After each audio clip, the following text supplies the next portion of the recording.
For more on this, I want to bring in former IDF soldier and From the Depth founder, Jonny Daniels. Jonny is joining us live now. Thank you so much for being here. We have so much to talk about. Let's talk about the details of this ceasefire hostage deal. Is it actually a done deal? Because there are still a lot of concerns. Yes, we've heard from the President of the United States right now, but these hostages have been in captivity for 466 days, and the family's going through so much agony. Look, first of all, thank you for having me on. This deal's not done until it's done, and it's not going to start. We're dealing with an evil, disgraceful, horrendous jihadi terrorist organization. So until this actually starts, until we see hostages crossing back into Israel, released from the evil captors, this deal isn't going ahead. We have to hope and pray that it does. But there's always a chance at the last minute these people are going to pull some kind of trick at us. So whilst we have to be hopeful that this does happen, there still is a chance that everything could go wrong. Again, we're dealing with absolute evil. Yeah, I mean, there are major concerns about the different phases, Jonny. Do you have confidence that the deal will progress beyond phase one? And also, give our viewers a full look at what these phases look like. I mean, talk about agony. The first phase is going to be 42 days. And in this first deal, there are like 33 hostages that are set to be released. From what I understand, 22 are alive. Am I right? So perhaps 23. Again, look, from all the intelligence that the IDF has and all the intelligence and what families know, we hope that 23 are alive. But also don't forget that, again, they're being held by terrorists. So everything is possible throughout this process. And when we talk about agony, this is something that's going to be very, very difficult to see. And the previous deals that we saw on day 54, day 55, and so on, these deals were when hostages were coming across the border, they were walking across. These people have been held by barbarians for close to 500 days.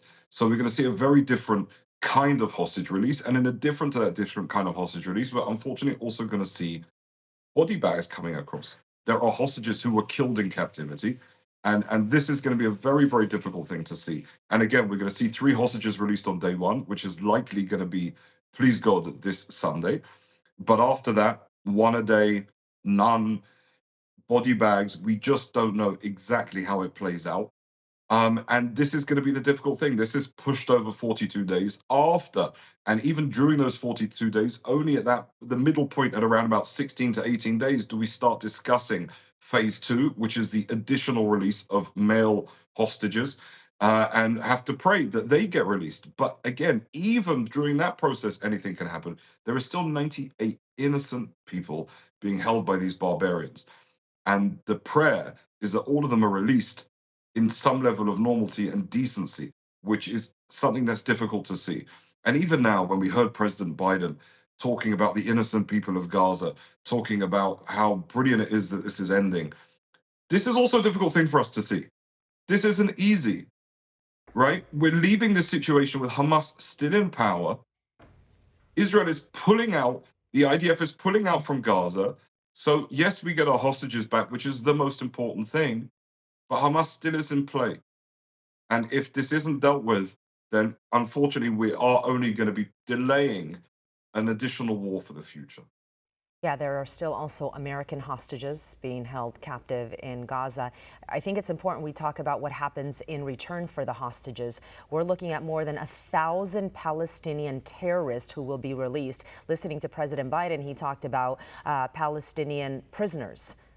They're not just prisoners. Yeah. That's very, very important to highlight because, you know, the Jew haters, they call the hostages prisoners as well. These were innocent people who were stolen on October 7th. The people who are sitting in jail in Israel are actually terrorists who committed crimes and were arrested for terrorism. Right. And again, like, you know, you'll hear about, for example, teenagers, right? People under the age of 18. You're dealing with 16, 17-year-olds who shot at IDF soldiers, even threw stones. Now, imagine standing by a highway and throwing massive boulders onto cars. This is an act of terror. This is with an aim to kill people. These are some of the people being held, and there are others being held with life sentences for terror. Want to see more videos like this? Visit OANN.com for immediate access to all the clips you've been waiting to see.